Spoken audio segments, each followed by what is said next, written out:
Hello, I'm Rick Harp, host of APTN News Brief, a daily podcast version of the nightly broadcast of APTN National News.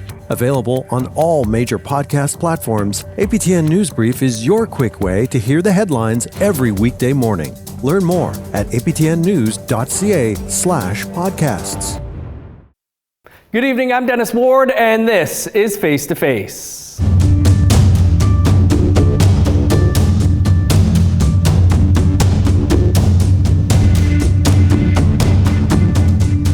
Our guest this week is Dean Janvier, a partner at Deloitte Canada.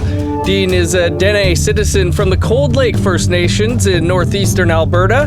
He has more than 20 years of experience in the areas of First Nations and Canadian politics, Indigenous policy, corporate relations, and communications. Deloitte Canada recently announced Nation Building, a new initiative to serve Indigenous peoples and nations on their journey to economic empowerment and self-governance. Dean, thanks so much for being with us this week. Nice to see you, Dennis. Thanks for having me.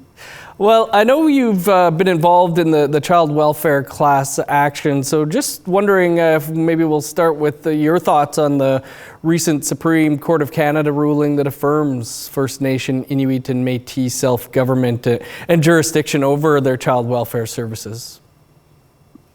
Well, I think like many people who've been watching that case unfold, I was very, very happy to see that the Supreme Court of Canada upheld our inherent right and our ability to pass laws and exercise our jurisdiction over our families and our children. And I'd like to especially applaud the Assembly of First Nations of Quebec and Labrador, as they made a really strong stand against that and stood up to it and helped lead the way so that we could all benefit from that victory at the Supreme Court. Do you think that victory has broader implications than just child welfare?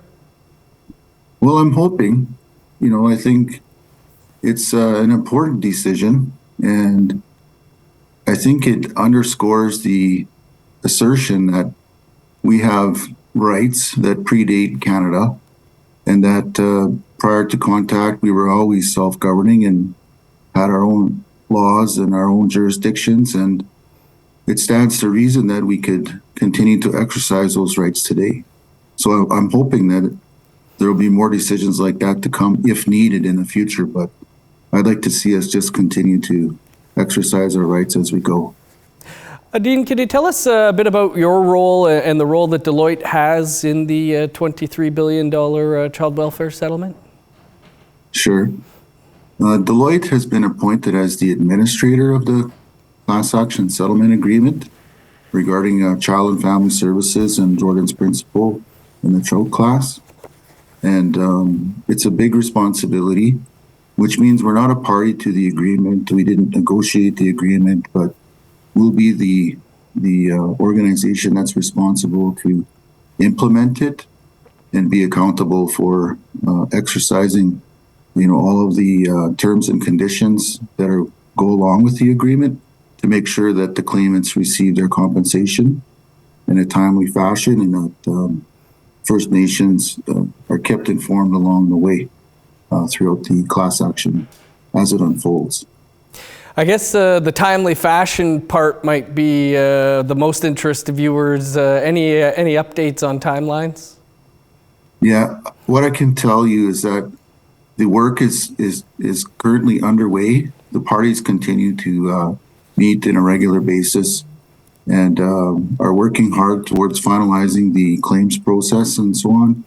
And there should be some announcements in the coming weeks regarding the next steps and the timelines associated with that.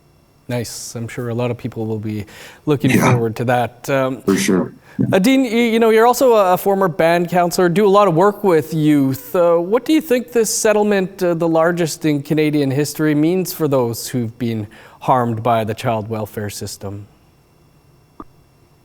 Well, first of all, I think I'd like to say that, I'm very thankful that all the people who had to experience that in their lifetime received some measure of recognition of what they've been through, including their caregivers from whom they were taken. And the harm that it may have caused them as individuals and to their families and to their lives. Of course, no amount of money will make up for that, but it certainly goes a long way to providing some recognition for those harms that they suffered, first of all. And I think in addition, the fact that there was a lot of discussion about the need for long-term reform, the need to rebuild the system itself and redesign it so that it's supporting families all the way through as they work through their various stages of recovery and, decolonization and transformation. I think that's an important piece so that, we're not looking at it as, a system where we take individuals out of families and put them into another system, but we look at strengthening families, strengthening communities, and building from our strengths, our language, our culture, our spirituality, our way of life on the land, and our connection to family and kin. I think that's all really, really important as we go forward. Yeah, lots of work to do on the road ahead. Oh, yeah, for sure. As I mentioned, Dean, Deloitte has been working with Indigenous youth for a number of years now, including a report released this month called Breaking Colonial Legacies and Mapping New Pathways to Mental Wellness. Before we get into that report, I guess, why do you think it's important for a company like Deloitte to be gauging the thoughts of Indigenous youth? Well, I think that, it's very positive that a company like Deloitte, the one that I work for, is taking the time to engage with Indigenous youth and listen to what they have to say. I think that being one of the companies that was able to put together a reconciliation action plan very shortly after the release of the Truth and Reconciliation final report, taking very seriously call to action number 92, which calls on the corporate sector to do its part towards reconciliation, acts of reconciliation. How can we achieve reconciliation without including youth in the design of reconciliation, hearing what their needs are, what their concerns are? So I'm really glad that Deloitte makes the effort to take the time from time to time to listen to the youth and see what they have to say on various topics, not just the ones we normally ask them about, right? Yeah. We'll just touch on something that you mentioned. A lot of when we talk about responding to the calls from the Truth and Reconciliation Commission, a lot of that seems to get thrown at the federal government or other levels of government. Maybe can you talk a bit about the role that corporate Canada has to play in that as well? Well, it's nice to see that there's more than one corporation that's attempting to do reconciliation, and look at the ways in which the work they do can be looked at through the eyes of Indigenous peoples in terms of how does this affect First Nations or Métis or Inuit people? Where are they conducting their business? What kind of business are they doing? Are there processes they can expand upon, good practices they can incorporate into what they do that will be helpful towards achieving reconciliation? I think that's one of the easier ones. And then it goes a little further if you start looking at what's the impact on the environment and what's the impact on the habitats, on the waters, on the air, and in what way can you conduct your business that helps to keep a clean and healthy environment so that it'll be there for many generations to come. Because for many of our people, we still want to maintain our connection to the land and be able to make a livelihood from it, through hunting, through fishing, through gathering of medicines, food and other things, to have clean water, to be able to breathe clean air. And it's nice to see that message is getting through to the broader Canadian society, including shareholders, including C-suites, including management, where they're looking at how to do these things in a way that will benefit not just ourselves, but future generations to come. So I'm hoping that trend will continue, because that's the influence of our people on corporate Canada. And it's nice to see corporate Canada starting to respond in such a positive fashion. Dean, going back to some of those things that the company's done with youth, and I think there's been at least 3 different reports or so far, but what do you see as some of the systemic barriers Indigenous youth are facing on a path to academic and career success? Well, I think that's such a good question. And, in the words of the youth themselves, right, they're facing multiple challenges. First of all, the quality of education that a lot of them are receiving, in high schools and junior high schools isn't hitting the mark for them.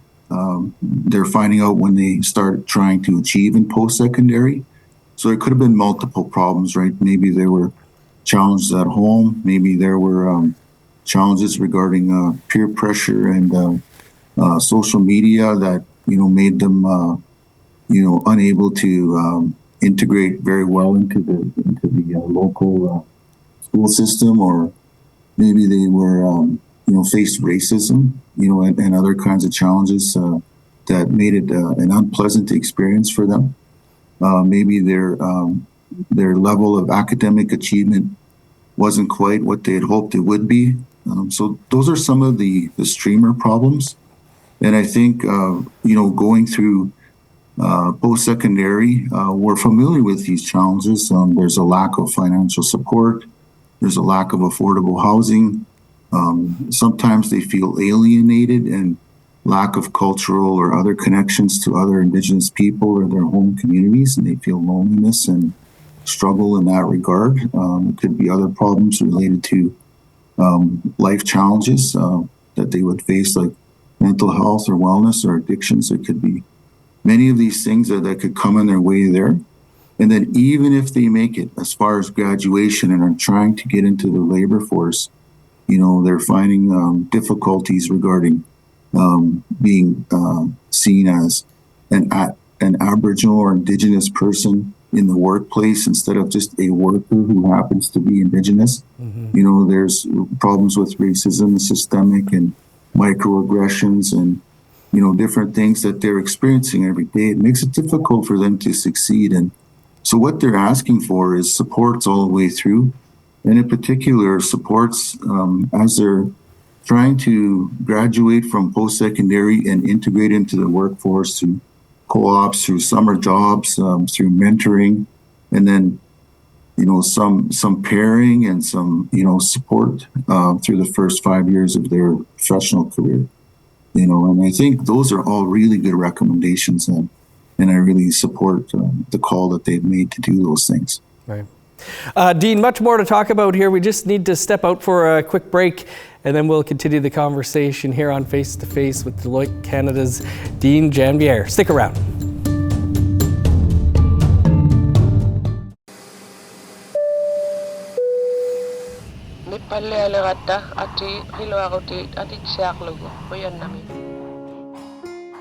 APTN News presents a captivating journey into the heart of the North with our latest podcast, The Place That Thaws. The podcast is a unique exploration of the North, delving deep into the environmental challenges confronting the high Arctic. Some areas that used to be safe are no longer safe. Auyuituk, the place that never thaws, except that now it is thawing. Hosted by me, Danielle Parody. Join us as we uncover the intricacies of life on a changing coast. Experience the Arctic like never before. Subscribe and listen to The Place That Thaws, brought to you by APTN. Welcome back to Face to Face. Our guest this week is Dean Janvier, a partner in audit and assurance with Deloitte Canada. And before the break, Dean, we were talking about some of the work Deloitte's done with youth. And I just to kind of wrap that part of this conversation up, in this era of so-called reconciliation, do you feel that the youth are being left behind? Well, I think the youth have always been in a situation of vulnerability and continue to be for a lot of reasons. So I don't want to say they're being left behind, but we certainly have a long way to go to catch them up to where they should be, at the same level as their peers. Deloitte recently also released a new practice called nation building. Can you tell us about that? Right on. Nation building for us is a brand new way of engaging with First Nations, Métis, and Inuit groups and communities. And the idea behind it is to be working with them to help them achieve their goals towards sovereignty and self-determination and economic independence. And, we've organized that into three main approaches that we're willing to work with the nations on. And one of them relates to, asserting jurisdiction, improving governance, having a very strong administration and financial area. So that's, sort of one area, one column, if you will. The next one is regarding their dealings with land, natural resources, economic development, environment, all of those pieces relate to the land. And then the third piece is meeting the basic needs of every community. So that could be everything from water to infrastructure to housing to, all the things that nations need every day. So those are kind of the three main ways that we like to look at supporting nations on their path towards self-determination. Are there goals, Dean, that you'd like to see achieved with this new nation-building practice? 100%. I think, it's important to work with Indigenous governments, First Nations, Métis, and Inuit governments, and to support their people. And I'm always brought back to one of the things that my late friend Elijah Harper told me once, because this was after the apology and from the Prime Minister Harper regarding Indian residential schools. He asked me what I thought of that, and I thought, I thought that was an important day. And he said to me, he goes, Dean, he said it was. He goes, but now you have the responsibility to change the institutions, the laws, the policies, and the regulations that led to the creation of residential school, and for our people to create those things for themselves. And I think that's one of the key things that's always stuck in my mind is, if we're not going to be operating underneath the federal government or underneath their laws, such as the Indian Act and other oppressive legislation, in what way are we going to create our own institutions going forward, our own constitutions, our own laws, our own regulations? And, because if you don't use it, your jurisdiction, you will lose it, right, at the end of the day. And that's the part that I'm very passionate about. Good points there. Dene, as we mentioned, you're previously a band councillor for Yes. Cold Lake First Nations, which has quite the portfolio of companies. You're also the president and CEO of Siksika Group of Companies, which today is also involved in real estate, hotels, construction, of course, the energy sector. Are these the types of examples of leaders in First Nations economic development? I applaud both Cold Lake and Siksika and all the other nations across the country that are making great strides towards economic independence. And, it doesn't happen overnight. There's a lot of growing pains along the way. And it's not that everything's all perfect there today either, right? There's still a long ways to go. But I do believe that, creating opportunities for economic growth where nations have resources that they own and control themselves without having to answer to government bodies, without having to rely exclusively on transfer payments. This strengthens nations and it gives them confidence. And when individuals in those nations can start businesses or earn a paycheck that's independent of the band council, there again, you're creating another layer of a middle class that's independent and can have their own thoughts and ambitions as well.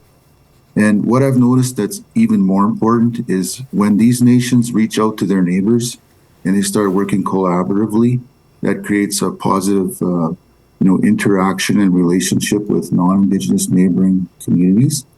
And over time, like it doesn't happen overnight, but you can then start to see a more of a social cohesion, more of a positive social experience for all people in that area.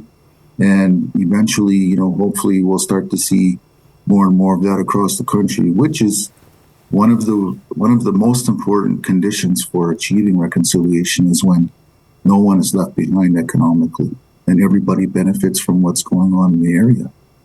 I think those are all really good things that I've seen happening, not just in Cold Lake or Siksika, but in other places across the country as well. We have many, many leaders out there that have been doing a lot of great things for many years that we're building upon.